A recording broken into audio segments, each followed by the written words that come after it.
À bord de ces containers, manipulé avec précaution, un animal sauvage, le cheval de Przewalski. Il n'en existe plus que 2000 sur la planète.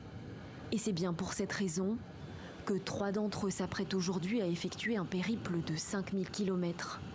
Au départ de Prague en République tchèque, leur destination, le Kazakhstan et ses steppes, leur terre d'origine. Après une dizaine d'heures dans les airs, atterrissage à Arkalik, au centre du pays.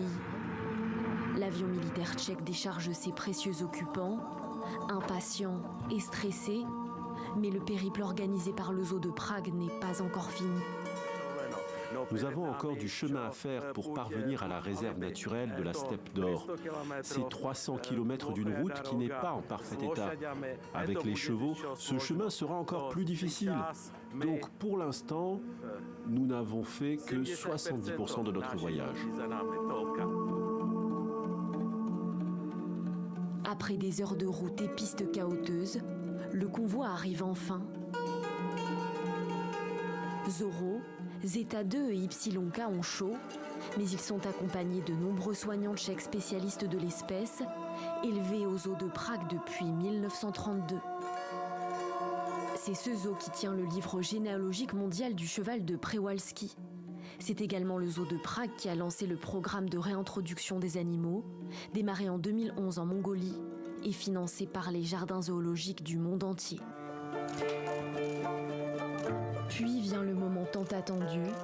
Après 20 heures de voyage, les membres sont un peu engourdis. Les talons et les 2 juments sont enfin chez eux. Plus qu'ils ne le pensent, la steppe d'Or porte bien son nom. On attendait ce moment depuis très longtemps. Un travail immense a été effectué au cours des 8 derniers mois.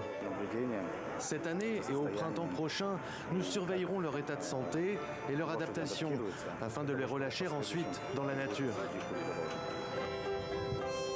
Zorro, Zeta 2 et Ypsilon K seront petit à petit rejoints par 40 autres congénères.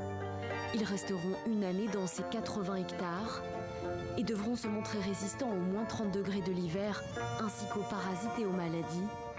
La liberté n'est plus très loin.